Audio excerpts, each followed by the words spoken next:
नमस्कार दोस्तों, इवोकआईएएस के यूट्यूब प्लेटफॉर्म पर मैं चंद्रिका मोहित आप सभी का स्वागत करता हूं। हम जो करंट अफेयर्स आज से पढ़ने वाले हैं उसमें हम यूपीएससी या फिर कोई भी स्टेट पीसीएस का जो एग्जाम होता है उसके प्रीलिम्स और मेंस दोनों के लिए कंप्रिहेंसिव तरीके से जो भी इंपॉर्टेंट न्यूज होंगी उनको हम कवर करेंगे। देर न करते हुए स्टार्ट करते हैं। चैनल पर नए हो तो चैनल को सब्सक्राइब कर नोटिफिकेशन बिल को जरूर प्रेस करें ताकि जो करंट अफेयर्स के वीडियो हैं वो डेली आप तक सबसे पहले पहुंच सके। अभी हाल ही में कृषि मंत्रालय की एक रिपोर्ट आई जिसमें बताया गया है कि पिछले एक दशक में जूट पटसन की फसल के उत्पादन में 13% से अधिक की कमी आई है। उसमें बताया गया है कि 2011 और 12 में जहां 2.03 मिलियन टन उत्पादन हुआ था जूट का, वहीं 2021-20 में यह घटकर 1.77 मिलियन टन हो गया। ये बेसिकली आपके मेंस एग्जाम के लिए पॉइंट इंपॉर्टेंट हो जाता है। अगर कृषि से रिलेटेड कोई क्वेश्चन आता है तो उनकी समस्याओं में बता सकते हैं कि जूट की फसल में कैसे गिरावट हुई है और इसके कारण क्या थे।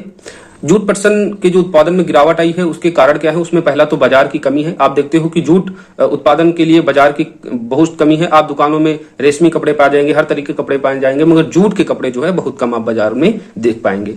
दूसरा, सरकारी खरीद की कमी, खराब अवसंरचना, जूट उत्पादों में विविधीकरण की कमी, अर्थात जूट के जो उत्पाद हैं उनमें देखते हैं बहुत विविधीकरण नहीं है। बेसिकली 2-3-4 टाइप के कपड़े हैं जो मार्केट में चलते हैं, जैसे कोटी सदरी वगैरह जो बुजुर्गों के लिए होती है उन्हीं में आप देखते हो जूट का प्रयोग होता है, या फिर जो पैकेजिंग होती है बोरियों में, ठीक है, तो उनके लिए यूज होता है। अर्थात जूट के उत्पादों में विविधीकरण की कमी है। और पांचवा है कि भारतीय जूट मिलों की दयनीय अवस्था, अर्थात जो जूट मिलें हैं वो बहुत ही खराब अवस्था में इस टाइम पर चल रही हैं, जिसके चलते क्या है कि जूट उत्पादन एक दशक में 13% से अधिक की कमी इसमें हो गई है। प्रीलिम्स के पॉइंट ऑफ व्यू से क्या इंपॉर्टेंट हो जाता है? प्रीलिम्स के पॉइंट ऑफ व्यू से इंपॉर्टेंट यह हो जाता है कि जो जूट होता है वह 24 से 30 डिग्री सेल्सियस के तापमान पर और इसके लिए 100 सेंटीमीटर वर्षा की आवश्यकता होती है। अर्थात जूट की कृषि के लिए लगभग उसका जो भौगोलिक तापमान है वह 24 से 30 डिग्री सेल्सियस होना चाहिए और 100 सेंटीमीटर वर्षा होनी चाहिए जहां पर जूट का उत्पादन होता है। यूपीएससी में डायरेक्ट क्वेश्चन पूछा जाता है। जो फसलें होती हैं बेसिकली जो इंपॉर्टेंट फसल है जैसे चावल, चाय हो गई, जूट हो गई, तो इनके लिए टेम्परेचर और वर्षा से संबंधित जो फैक्ट दिए जाते हैं तो यह प्रीलिम्स के लिए इंपॉर्टेंट हो जाता है। नेक्स्ट, प्रीलिम्स के लिए इंपॉर्टेंट यह हो जाता है कि भारत कच्चे जूट का विश्व में सबसे बड़ा उत्पादन करता है, लेकिन निर्यात में केवल 7% की इसकी भागीदारी है। वहीं अगर हम बांग्लादेश की बात करें तो विश्व में 75% की भागीदारी बांग्लादेश की होती है। तो यह मेंस के लिए भी इंपॉर्टेंट हो जाता है, प्रीलिम्स के लिए भी इंपॉर्टेंट हो जाता है। अगर इसके उपाय की बात करें कि जूट के उत्पादन को कैसे बढ़ावा दिया जा सके, सरकार ने क्या प्रयास किए, तो सरकार ने जूट के थैलों और बोरियों में अनिवार्य पैकेजिंग, जिसमें 100% खाद्यान्न की पैकेजिंग और 20% न्यूनतम जो चीनी की जो पैकेजिंग होगी वो न्यूनतम 20% होगी, तो ये सरकार द्वारा किया गया एक प्रयास है। ये इंपॉर्टेंट फैक्ट हो जाता है आपके लिए कि जूट की थैले या बोरियों में अनिवार्य पैकेजिंग 100% जो खाद्यान्न की वस्तुएं होंगी वो जूट की ही थैलियों में पैकिंग होंगी और चीनी के लिए 20% की बात की है। जूट मार्क इंडिया भारत सरकार ने लाया था जिसमें एक लोगो दिया गया था जो जूट उत्पादों की प्रामाणिकता को प्रदर्शित करेगा। नेक्स्ट इंपॉर्टेंट हो जाता है विद्युत क्षेत्र की पुनरुत्थान वितरण क्षेत्र की योजना। अभी हाल ही में विद्युत मंत्रालय ने लाई। इसमें बताया गया है कि विद्युत वितरण कंपनियां जो डिस्कॉम है उनकी परिचालन क्षमता और वित्तीय स्थिति में सुधार करने के लिए यह योजना लाई गई है। इस योजना के अंतर्गत 5 साल में 2021-22 से 2025-26 में 3 ट्रिलियन रुपए से अधिक का परिव्यय किया जाएगा और यह राज्य के स्वामित्व वाली सभी डिस्कॉम इस योजना के तहत वित्तीय सहायता के लिए पात्र होंगी। तो यह प्रीलिम्स के लिए, यूपीएससी के लिए यह इंपॉर्टेंट फैक्ट है। स्टेट पीसीएस या फिर अन्य सबऑर्डिनेट एग्जाम के लिए यह इंपॉर्टेंट फैक्ट नहीं, लेकिन यूपीएससी के लिए इंपॉर्टेंट हो जाता है कि जो विद्युत क्षेत्र की जो पुनरुत्थान वितरण योजनाएं तो उसके लिए 5 साल में $3 ट्रिलियन से अधिक का परिव्यय। और मोस्ट इंपॉर्टेंट हो जाता है कि इस योजना के अंतर्गत राज्य के स्वामित्व वाली सभी डिस्कॉम इस योजना के तहत वित्तीय सहायता के लिए पात्र होंगी। नेक्स्ट, एक चर्चित शब्द अभी हाल ही में रहा अल्फाफोल्ड। यह किस लिए इंपॉर्टेंट हो जाता है? एक आर्टिफिशियल इंटेलिजेंस टूल है। यह इस टूल ने लगभग सभी प्रोटीनों की संरचना की भविष्यवाणी की तथा उनका प्रकाशन किया। तो अल्फाफोल्ड आप याद रखेंगे। यह आर्टिफिशियल इंटेलिजेंस टूल है जो प्रोटीन की संरचनाओं की भविष्यवाणी और उनका प्रकाशन किया है अभी हाल ही में। अभी सरकारी विज्ञापन को लेकर सुप्रीम कोर्ट ने एक टिप्पणी दी जिसमें एनआर माधवन समिति के सुझाव के आधार पर बताया गया था कि सरकारी विज्ञापनों में राजनीतिक दल के प्रतीक अर्थात जो लोगो होता है वह झंडे का उपयोग करने से अनिवार्य रूप से बचना चाहिए। जो सरकारी विज्ञापन होते हैं उनमें राजनीतिक दल का कोई भी प्रतीक या सिंबल प्रयोग नहीं करना चाहिए। कुछ इंपॉर्टेंट साइन अभ्यास हो जाते हैं या पीसीएस के प्रीलिम्स के लिए और अन्य जो सबऑर्डिनेट एग्जाम होते हैं उनके लिए यह इंपॉर्टेंट है। पहला अल नजाह फोर्थ, जो भारतीय सेना और ओमान की सेना के साथ में इसका संयुक्त रूप से परीक्षण किया गया। नेक्स्ट एक्स बिनबैक्स, भारत और वियतनाम के मध्य संयुक्त सैन्य अभ्यास है। और वज्र प्रहार अभ्यास 2022 का, या भारत और यूएसए के बीच में सैन्य अभ्यास है। तो 3 सैन्य अभ्यास इंपॉर्टेंट होंगे अगस्त के भी। Al Najah fourth Bharat Oman, एक्स बिनबैक्स भारत वियतनाम, वज्र प्रहार भारत और यूएसए के बीच में। अंतरिक्ष की कुछ अलग अलग कक्षाएं हैं, जैसे भू स्थिर कक्षा जियो। तो इसके अंतर्गत क्या होता है कि जो उपग्रह, इसमें जो उपग्रह सैटेलाइट के द्वारा भेजे जाते हैं, तो यह पश्चिम से पूर्व की ओर चक्कर लगाते हैं। अर्थात जिस तरीके से पृथ्वी सूर्य के चारों ओर चक्कर लगाती है, उस तरह ये भी उपग्रह पश्चिम से पूरब की ओर भूमध्य रेखा के ऊपर पृथ्वी का चक्कर लगाते हैं। जियो में उपग्रह एक निश्चित कक्षा में स्थिर दिखाई देते हैं। तो जो बेसिकली जो सैटेलाइट होते हैं जो भू स्थिर कक्षा में भेजे जाते हैं, तो वह पश्चिम से पूरब की ओर चक्कर लगाते हैं और पृथ्वी के ऊपर एक निश्चित स्थिति में स्थिर दिखाई देते हैं। नेक्स्ट, पृथ्वी की निचली कक्षा जिसे हम लियो कहते हैं, यह सामान्यतः 100 किलोमीटर से कम ऊंचाई पर स्थित होते हैं इसमें उपग्रह। और जो ध्रुवीय कक्षा होती है, इसमें उपग्रह आमतौर पर उत्तर से दक्षिण की तरफ परिक्रमा करते हैं। जो भू स्थिर कक्षा है उसमें पश्चिम से पूरब की तरफ, जो ध्रुवीय कक्षा है इसमें हम जो उपग्रह जो सैटेलाइट भेजे जाते हैं वह उत्तर से दक्षिण की तरफ परिक्रमा करते हैं। नेक्स्ट, सूर्य तुल्यांकी जो कक्ष होती है, इसमें उपग्रह ध्रुवीय क्षेत्रों में परिक्रमा करते हुए सूर्य के साथ तुल्यांकी होते हैं। तो ये 4 इंपॉर्टेंट कुछ पॉइंट हो गए, तो इनको डिफिनेशन के तौर पर आप याद रखेंगे। प्रीलिम्स में डायरेक्ट ऑप्शन बनाता है इस तरीके से।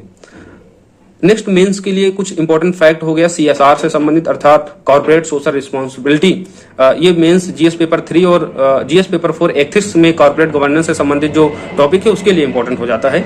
कॉर्पोरेट कार्य मंत्रालय के आंकड़े के अनुसार वित्त वर्ष 2021 में 17,000 से अधिक व्यवसायियों ने सीएसआर के तहत लगभग 25,000 करोड़ रुपए से अधिक खर्च किए हैं। साथ ही 9,374 कंपनियों ने निर्धारित राशि से अधिक खर्च किए हैं। कारण क्या है, जो सीएसआर कॉर्पोरेट सोशल रिस्पॉन्सिबिलिटी जो थी उसमें जो संशोधन की गई थी, उसमें उस संशोधन की वजह से सीएसआर में हमने देखा कुछ पॉजिटिव रिस्पांस देखने को मिला है।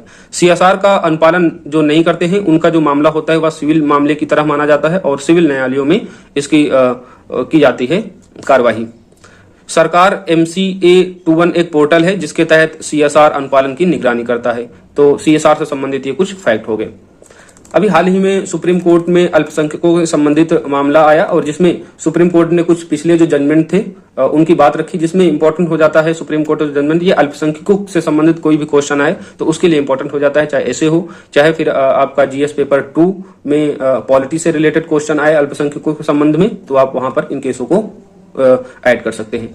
केरल शिक्षा विधेयक मामला 1998 में आया था, जिसमें सुप्रीम कोर्ट ने कहा था कि इस तर्क को खारिज कर दिया था कि अल्पसंख्यकों की पहचान ब्लॉक या जिला स्तर पर की जानी चाहिए। अर्थात अभी हाल ही में जनगणना होने वाली है और जिसमें कुछ लोग कह रहे हैं कि जो अल्पसंख्यक है उनकी जो गणना है वो ब्लॉक या जिला स्तर पर होनी चाहिए। तो सुप्रीम कोर्ट ने पिछले जो जजमेंट था उस पर टिप्पणी करते हुए कहा कि केरल शिक्षा विधेयक मामले 1998 में सुप्रीम कोर्ट ने इस तर्क को खारिज कर दिया था कि अल्पसंख्यकों की पहचान ब्लॉक या जिला स्तर पर की जानी चाहिए। टीएम पाई मामला 2002 में जो आया था उसमें सुप्रीम कोर्ट ने माना था कि भाषाई और धार्मिक अल्पसंख्यक का निर्धारण राज्य की इकाई मानकर किया जाता है, न कि पूरे देश की जनसंख्या को ध्यान में रखकर। अर्थात जो अल्पसंख्यक जो धार्मिक अल्पसंख्यक है उनका जो निर्धारण होता है वो राज्य को मानकर किया जाता है, न कि देश की पूरी जनसंख्या को ध्यान में रखकर।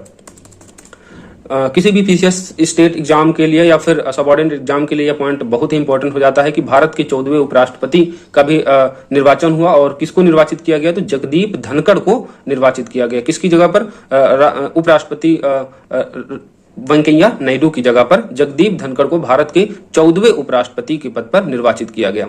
यह उपराष्ट्रपति का निर्वाचन किस आर्टिकल के तहत होता है, तो आर्टिकल 63 के तहत उपराष्ट्रपति का निर्वाचन होता है। उपराष्ट्रपति के निर्वाचन में कौन भाग लेते हैं, तो इसमें राज्यसभा और लोकसभा के सभी विधायक उपराष्ट्रपति के निर्वाचन भाग लेते हैं और जो इनका निर्वाचन होता है वह एकल संक्रमणी पद्धति के आधार पर अप्रत्यक्ष रूप से इनको निर्वाचित किया जाता है। उपराष्ट्रपति को हम राज्य सभा का सभापति भी इनको कहा जाता है और राज्यसभा के सभापति के रूप में ही यह अपना वेतन भत्ता जो उनको सारी चीजें मिलती हैं वो राज्यसभा के सभापति के रूप में ही मिलती है। तो याद रखना है जगदीप धनखड़ भारत के 14वें उपराष्ट्रपति चुने गए हैं। अभी एक वर्ड चर्चा में रहा है वह कैंटिलिन इफेक्ट से संबंधित है। कैंटिलिन इफेक्ट का क्या अर्थ है?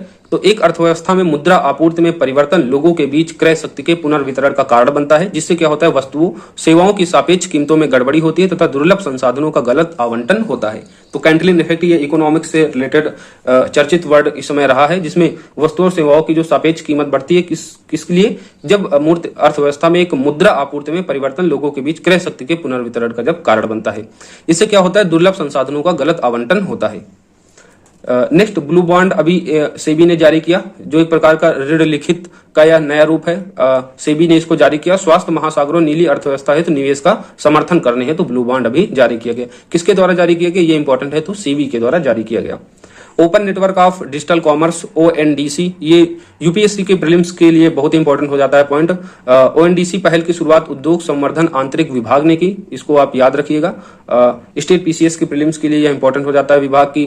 ONDC open network of digital commerce की शुरुआत किस विभाग के अंतर्गत की गई या किस मंत्रालय के तहत, तो उद्योग संवर्धन एवं आंतरिक विभाग ने की। वैश्विक स्तर पर अपनी तरह की यह प्रथम पहल है। इंपॉर्टेंट इसलिए है क्योंकि यह पूरे विश्व में अपनी तरह की प्रथम पहल है। एक ऐसा प्लेटफॉर्म है जो खरीदारों विक्रेताओं को एक दूसरे से ऑनलाइन रूप से जुड़ने व लेन देन करने की अनुमति प्रदान करता है।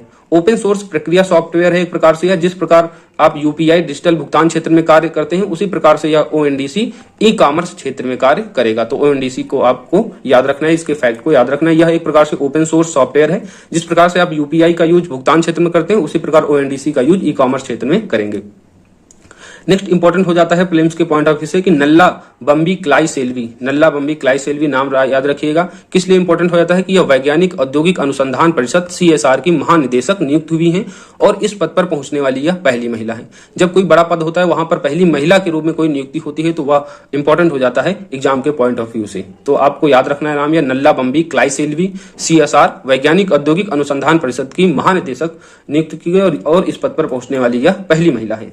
नेक्स्ट, यमुना रिवर फ्रंट पर दिल्ली का फर्स्ट बांस बीम पार्क, जिसका नाम है बसेरा, को स्थापित किया जाएगा और इसे यमुना नदी कायाकल्प परियोजना के हिस्से के रूप में विकसित किया जाएगा। तो आपको प्रीलिम्स के पॉइंट ऑफ व्यू से इंपॉर्टेंट हो जाता है और याद रखना है कि यमुना रिवर फ्रंट पर दिल्ली का पहला बांस बीम पार्क स्थापित किया जाएगा, जिसका नाम क्या है, बसेरा।